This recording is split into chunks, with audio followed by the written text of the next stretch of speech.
আসসালামু আলাইকুম everyone. Cake ল্যান্ডের পক্ষ থেকে সবাইকে ওয়েলকাম জানাচ্ছি। সবাই কেমন আছেন? আশা করছি ভালো। আমিও আলহামদুলিল্লাহ ভালো আছি। তো বন্ধুরা, আজকে একটি চকলেট ফ্লেভার কেকের ভিডিও নিয়ে আপনাদের সামনে হাজির হয়েছি। এই কেকটি ছিল 1.5 পাউন্ডের মধ্যে। কেকটাকে আমি 7 ইঞ্চির মোল্ডে বেক করেছি।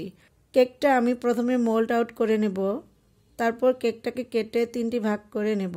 কেকটাকে আমি খুব সাবধানে কাটবো, কারণ কেকটা খুবই সফট এবং নরম হয়েছে।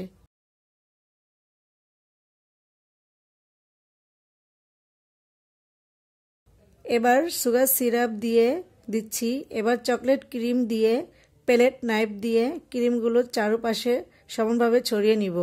ঠিক একইভাবে বাকি লেয়ারগুলো সেট করে নেব।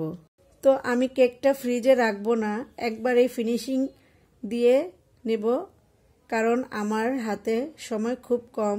1 ঘন্টা পর কেকটা নিতে আসবে। একবারে সম্পূর্ণ রেডি করেই ফ্রিজে রাখবো। তাছাড়া আমার ক্রিমটা মাশাআল্লাহ অনেকটা স্টিফ ছিল, তাই কোনো সমস্যা হয় নাই।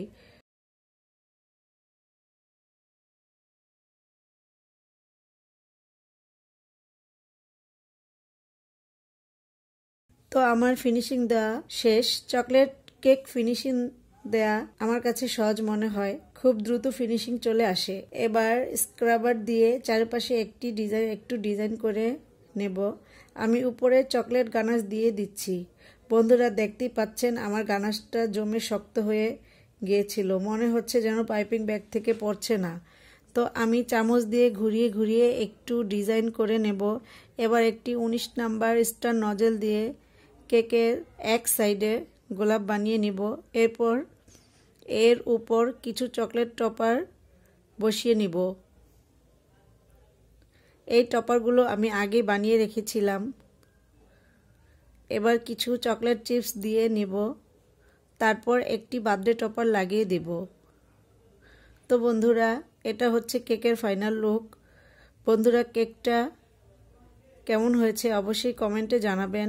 আর ভিডিওটি ভালো লাগলে চ্যানেলটিকে সাবস্ক্রাইব করবেন এবং আমার ফেসবুক পেজ কেক ল্যান্ডে ফলো দিয়ে পাশে থাকবেন। আজ এই পর্যন্তই। সবাই ভালো থাকবেন। আল্লাহ হাফেজ।